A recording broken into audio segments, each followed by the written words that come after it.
Excuse me, ladies and gentlemen, the President of the United States. Thank you very much. Thanks a lot.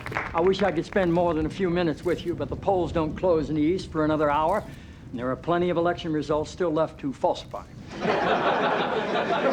You know, with so many people participating in the political and social debate through call-in shows, it's a good idea to be reminded every once in a while. It's a good idea to be reminded of the awesome impact.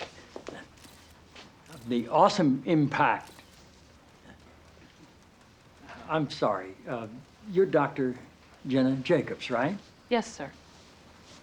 It's good to have you here. Thank you. The awesome impact of the airwaves and how that translates into the furthering of our national discussions, but obviously also how it can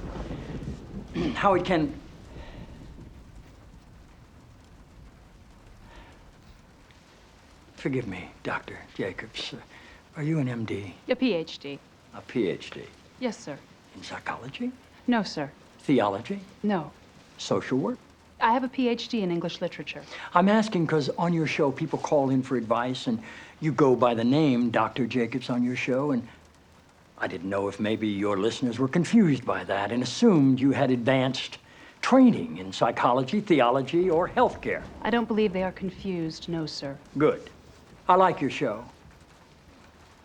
I like how you call homosexuality an abomination. I don't say homosexuality is an abomination, Mr. President. The Bible does. Yes, it does. Leviticus. 18:22. Chapter and verse. I wanted to ask you a couple of questions while I had you here. I'm interested in selling my youngest daughter into slavery, as sanctioned in Exodus 21:7. She's a Georgetown sophomore, speaks fluent Italian, always cleared the table when it was her turn.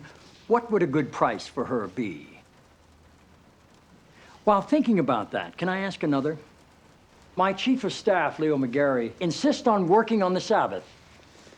Exodus 35:2 clearly says he should be put to death. Am I morally obligated to kill him myself, or is it okay to call the police? Here's one that's really important, because we've got a lot of sports fans in this town. Touching the skin of a dead pig makes one unclean, Leviticus 11:7. If they promise to wear gloves, can the Washington Redskins still play football? Can Notre Dame? Can West Point? Does the whole town really have to be together to stone my brother John for planting different crops side by side? Can I burn my mother in a small family gathering for wearing garments made from two different threads? Think about those questions, would you? One last thing. While you may be mistaking this for your monthly meeting of the ignorant tight-ass club, in this building when the president stands, nobody sits.